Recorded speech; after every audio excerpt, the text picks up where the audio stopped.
Alright, reka tubanze tubasuhuze inshuti bakunzi b'ibiganiro byacu tubibutse ko ni wa mwanya tubagezaho amakuru atandukanye ndetse yiriwe avugwa hano mu Rwanda. Tugaruka kuri showbiz ndetse tukagaruka no ku makuru ya politike rimwe na rimwe n'ibindi bigenda bivugwa hirya no hino ku isi. Uyu munsi rero reka tunabibutse ko muri Leta Zunze Ubumwe za Amerika aribwo amatora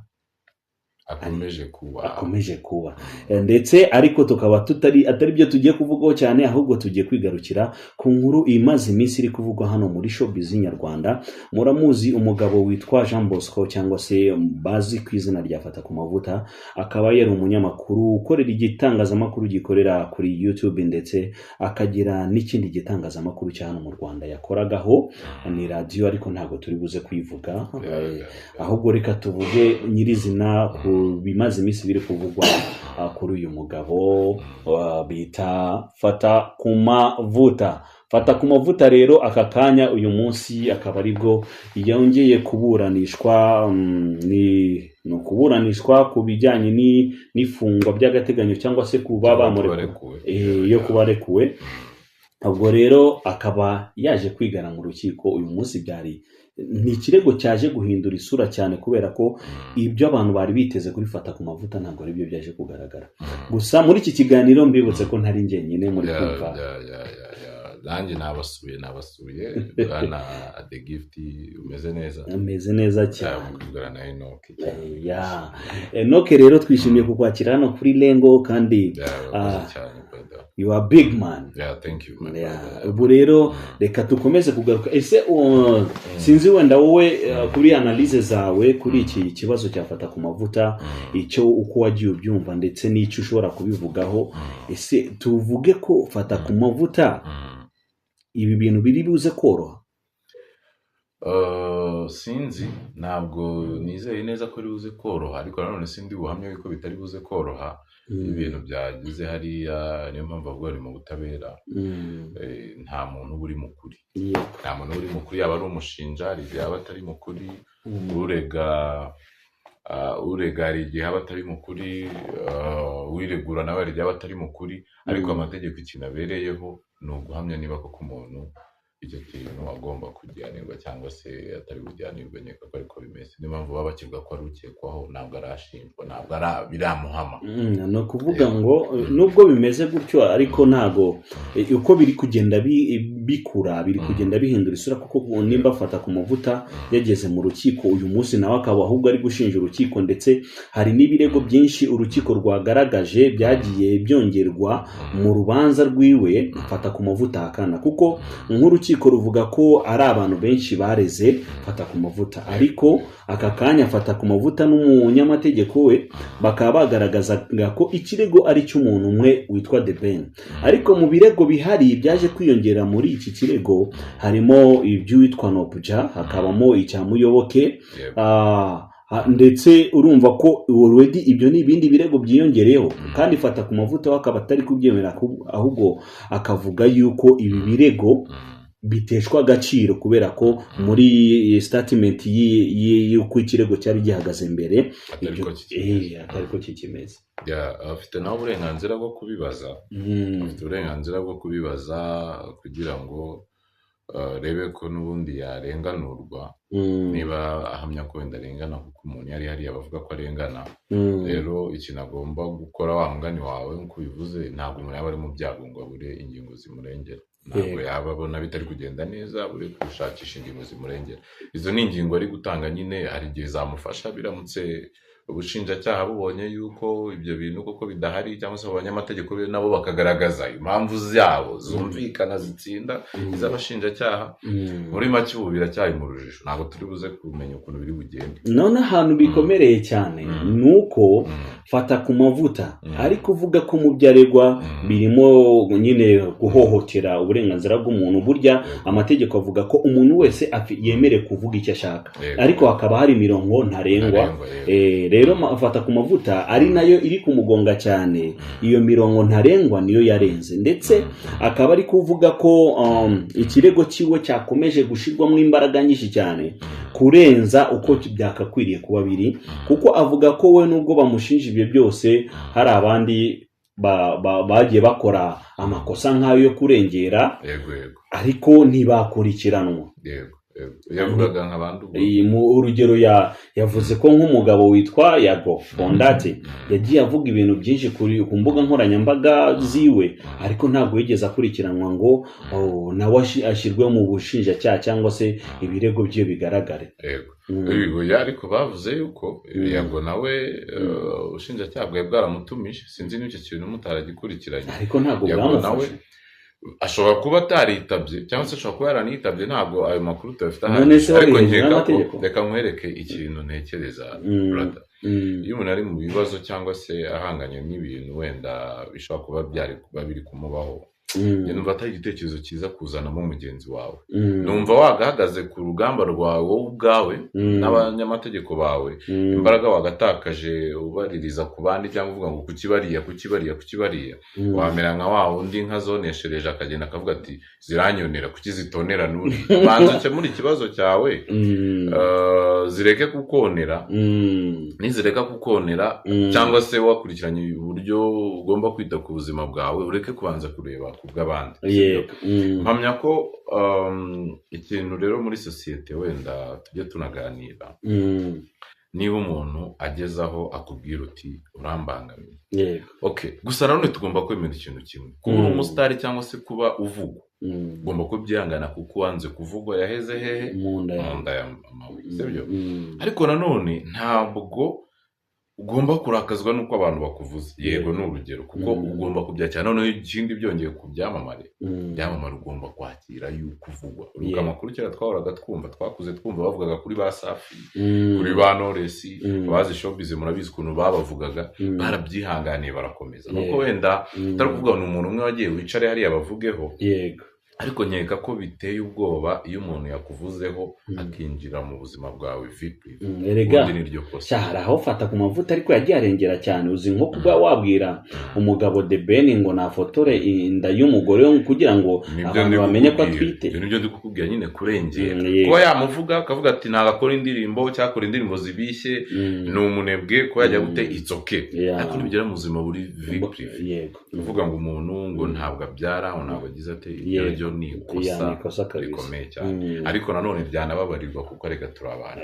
ariko hari n'ibyo yagiye avuga, tuvuge nk'ibyo yavuze kuri Meddy, byaje kugaragara ko ari ukuri, kuko kuri Meddy uribuka ko yavugaga ko Meddy yakubitwa n'umugore cyangwa barwana. ayo ni amakuru abantu bibazaga uburyo kifata ku mavuta yaba yarageze mu rugo rwa Meddy akamenya ibyo bintu. ariko Meddy ejo bundi yabihamije ko ibyo fata ku mavuta yanalizaga byari ukuri, kubera ko mu nzira yo gukizwa yiwe yabivugiye ku karubanda rwose, mu rusengero ahantu hari imbaga nyamwinshi. bivuga ngo wenda n'ibindi wenda yavugaga kuri The Ben, kuko hari n'ibyo yagiye avuga no ku bandi bagasanga ari ukuri. wenda ahubwo nyine nimba ari uko wenda atarazi ko iryo tegeko ririho, nimba umuntu akoze ikintu wenda ntabwo ndibuze kubyita ubwa mbere, kubera ko fata ku mavuta bivugwa ko yagiye atumizwa inshuro nyinshi kuri RIB.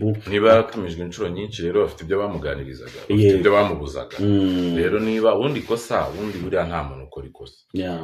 uramutse ugize ibyaha ugakubita gutya urushyi, utazi ko gukubita umuntu urushyi ari ikosa, uba uzi ko ubikoze nyine ari ikintu ugomba gukora. ariko iyo uhamagawe cyangwa se umuntu aje akubwira ati rino ni ikosa ukoze, ubutaha ukabisubira, nibwo ubukoze ikosa. niba bari baramuhamagaye koko nk'uko byagiye bigaragazwa, bakavuga yuko bamuhamagaye bakamubwira ibyo agomba gukora n'ibyo atagomba gukora, bugacya akabikora, niyo mpamvu bashobora kuba bamuhamagaye noneho bakamurekerayo. simpamya ko RIB iyo yaguhamagaye hariya akenshi ihita ikugumishayo. twagiye se twumva ba Zeo Trap babajyana bakabahamagara bakabwira ati ibyo mwakoze si byo, kandi nabwo twumvaga barengereye. hari umuntu wumvaga yahita afunga mugenzi we, ntabwo ariko amategeko abikora, nta nubwo ariko biteganya. ariko niba baramuhamagaye bakamwigisha, ubu duhamya ko atazongera. yongeye yajyanwa mu nkiko, hageze umurega nanone yajyanwa mu nkiko. erega ino kesi yafata ku mavuta itandukanye n'izo kesi zindi, kuko urumva wenda harimo kuzamo icyurumogi, ndetse we anahakana avuga ko bibaye byiza bakongera bagakora ibipimo bishyashya. ntago yemera mbese ibyavuye ku bipimo yafashwe, ndetse akaba anavugwa ko ikintu gikomeye hano fata ku mavuta avuga ko ndetse igihe bamufataga yagiye akorerwa ihohoterwa. Urumva iyo hajemo ikintu cy'ihohoterwa hano nitutajya ku ruhande rwafata ku mavuta gusa nabo bamufashe bari buze kujya mu nkiko, kubera ko nimba umuntu afashwe hari uburyo umuntu atwarwa, kubera icyo arifata ku mavuta byarabayeho gutyo gusa kurundi, ndetse akanavuga yuko yageze bagiye bamukoreye n'ihohotera hakazamo n'ikintu cy'ivanguramoko, ndetse banamwise itungo rigufiya. Tunabivuge mu izina abamufashe niko yabivuze. Ibyo mu rukiko nibyo fata ku mavuta yavuze. Uretse tukiri aho gatoya, kuki se utakumva ko nawe ari kwiregura? Nakubwiye ngo abantu babiri bahanganye abari mu wigiza nkana, ariko ibyo urabizi ko mu rukiko mbere yuko ukora ibyo byose, kuko fata ku mavuta afite umunyamategeko, kandi umunyamategeko wiwe niwe uburanira fata ku mavuta, sibyo? Ni ukuvuga ngo mu rukiko baba bakubwira ko ikintu cyose uvuze gishobora kuba ikimenyetso kigushinja. Ubwo ntabwo wajya imbere ujye kuvuga ibintu nk'ibyo ufite umunyamategeko utarabikorewe ugiye kubeshya, kuko mu rukiko kubeshya nicyo kintu kibi cyane. Kandi fata ku mavuta akaba avuga ko atigeze arushya inkiko ubwo bamufataga ntabwo yigeze abarushya, gusa nubwo ngo yarajwe ahantu atazi bakamuraza mu mazi, kandi ibyo ntabwo ari ikintu wajya kubeshyera ribu cyangwa se ujye kubeshyera abo baje gufata ku mavuta. Ndetse akanavugwa yuko harimo ikintu cy'ivanguramoko, ikintu kitari cyiza cyane ku bantu bashobora kuba bashinzwe umutekano cyangwa bashinzwe gukurikirana ibyaha. Ntabwo wafata umuntu ngo ujye kumuhohotera, sibyo? Unazana ibintu by'ivanguramoko utangiye kuvuga ngo ni runaka, nimba koko byarabaye nk'uko fata ku mavuta ari kubivuga mu rukiko, ibi nabyo ubwabyo byaza kubyara ikibazo gikomeye. Njyewe sinzi ko nahamya ko byabaye, ariko byarabaye byaba ari ikibazo, ariko ndumva bitaba byarabaye kubera ko umuntu wahohotewe ariko se wamureba ukamumenya. Umuntu wahohotewe wamureba ukamumenya. Reka yuko duhuye nakubiswe wahita ubimenya. Wibwe ngo se abantu bose ntabwo bagaragaza ibikomere inyuma, kuko ntabwo wenda twishire ku mpande zose. Ngewe ntabwo ndibuze guhagarara ku ruhande rw'ubushinjacyaha cyangwa mu magare kurwafata ku mavuta. Uzumva n'abandi wahagarara hose nuko ubu none tuvugana iyo urukiko rutarahamya ku muntu icyaha kimuhama ngo atsindwe, ntabwo wemerewe no kumwita umunyabyaha. Yego, sinzi n'icyo kintu. Gusa nanone agakomeza nanone kuba afitwe kugira ngo bakurikirane ibyo byose. Ariko ntabwo mpamya yuko hari ikintu kibi cyamubaho kandi akiri kujyanwa mu nkiko. Ibyo byongeye simbyemera. Nonse ibibi kandi ari kubivuga ko yabikorewe, wasanga ari ukwiregura. Wabimenya ute se? Ntawamenya. Aho ntawamenya. Ntawamenya. Nk'uko none utamushinja icyaha, nk'uko none utamushinjura, ntawamenya. Ariko ibyaha byo aregwa fata ku mavuta, ibyaha aregwa yarabikoze pe, kuko yarabikoze, ariko ntabwo arakatirwa, ntabwo biramuhama. Ashobora kuzana ingingo ziwe mu mategeko zikumvikana. Nakubwiye ngo bizirikane neza mu mategeko. Iyo urukiko rutaragukatira, iyo nyundo atarakubita inyundo avuge ngo dukurikije ingingo izi n'izi, ese undi urubanza ruri mu mizi, rwinjiye mu mizi.